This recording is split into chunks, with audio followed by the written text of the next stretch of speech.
the holidays. Hello, everybody. Hello, hello, hello.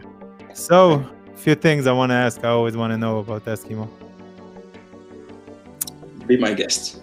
Tell you the first thing I always want to know. What's the work premise of meaning? What's the Bible? You're the only one that chooses music for Eskimo.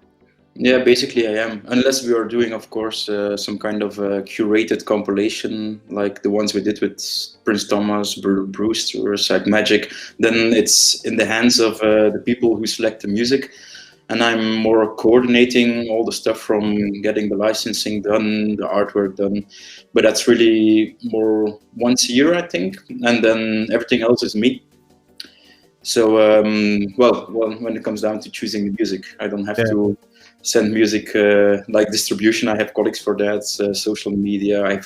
There's like a team because Eskimo is part of this company in Ghent in Belgium called News. Yeah. And we have like a techno label like Token. We do a lot of distribution for Top Terrier. We were, well, it's a long list of labels we work with. Yeah. And so that's a nice thing because I hear from a lot of labels that they have to talk to like distribution, and they aren't physically sitting together. We are all in the same building. We have someone taking care of agreements, we have someone taking care of accountancy, someone taking care of distribution, and that's like it's You got a really. big team there.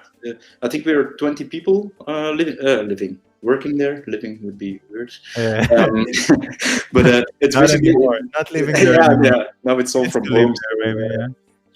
Yeah, it's a little weird, but it's like an 8 minute bike drive for me. So it's all in Ghent, and it's Yeah. also you know, maybe you know the little history of how the Eskimo label got founded, or No, I don't.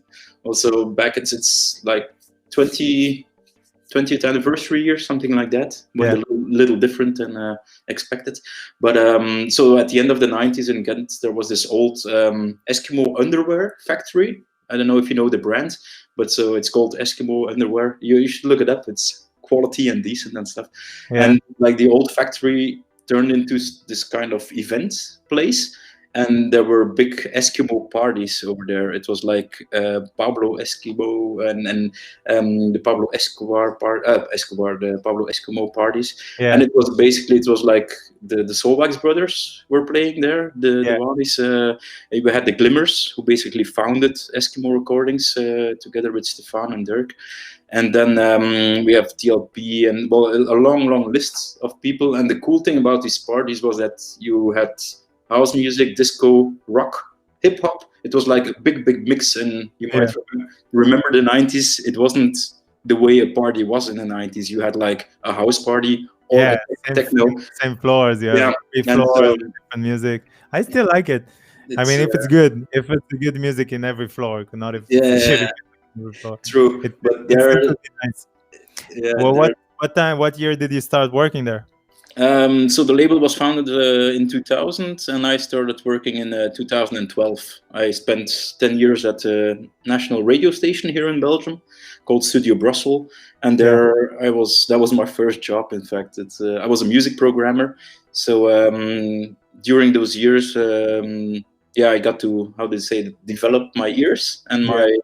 my gut feeling for music, like this is gonna work, this is not gonna work, and yeah, should be really get into the playlist. And so in a way, I started with like record companies and labels sending music to the radio, and then I had to pick which one to play on. Yeah. And now I'm doing the Same thing for artists. well, the thing that comes before.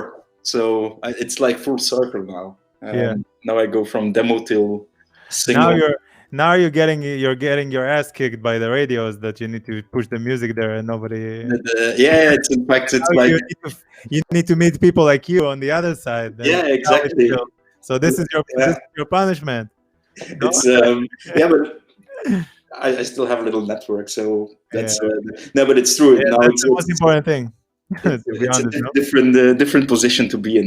In fact, it's now like yeah, as you say, you have to like put your I don't know your fate in their hands and hope they will understand the music and like it as much as you do. What's the in the 8 years, something like that, almost 8 years that you're working there, 9 years almost that you're working there? Yeah, yeah, something What's like your? that. I know it's hard to. Wait, I'm just posting that we're live on my personal one. I know it's hard to say, but what's your let's say top 5 things that you're so proud of? Hey Vicky, hey everybody, that you're proud of releasing on Eskimo, that you Yeah, were like part of it. the like big number one is this song called Fernandez Oh, by of course. Dragon. Yeah, it's We'll get no. to it. We'll get to it. Don't worry. Today I'm gonna do it like this. Wait, I'm gonna bring. It's like gonna be release my Fernandez. I want to do like this with the hands. I'm gonna do like Prince. I'm gonna come with the handcuffs. Bring me back Fernandez. I don't know how long it's been. Only It's 7 years. I think 5 or 6 years ago. I think. 2013, no, 14. Okay, yeah, and then we did the remix the year after, which also did well. You should have Um, trusted me with releasing it on vinyl. Yeah, I but don't. I told you up front you should get a good remix name, and then you have not Yeah, only it Moscow Man worked. but also the other one. But it It worked. worked. Yeah, At the end of the day, it worked for they, both. they, That yeah, was and still one of the biggest tracks, I think. I don't yeah, and know. it's I don't know how we did, by the way, from the label point of view, but I know from the it DJ point of view, it was. it I was would have like heard it three, four bring, times a night in yeah, places. it was a bit like for a lot of people also the cool thing was that it's one of those records that really brought together the old Eskimo Yeah, listeners and party people and the new generation. yeah. So well, everybody heard immediately it's a quality track. It's a bit weird to say this direct, but it's good for you to hear. So it was really, yeah, I think it was a really good release, and you know how I always talk in emails about I like the timeless vibe of Yeah. music. It's like whether it's 2018 or 2012 or 2025, Fernandez will still work its I way hope to so. the right people. Yeah, I'm pretty sure. But you've been doing a live show as well, I think. Yeah, I even did it live, which was very fun. I did it on AD. I think 2 or 3 years ago. I had live in Shelter. I think it was not Shelter. Man, my memory since the lockdown, my memory is going bad because Is it? you're not in the game, like you're not fresh anymore. That's why I like this show because it Yeah, gets it me back gets to you. kind of thinking of the stuff that I used to do. But yeah, we did this.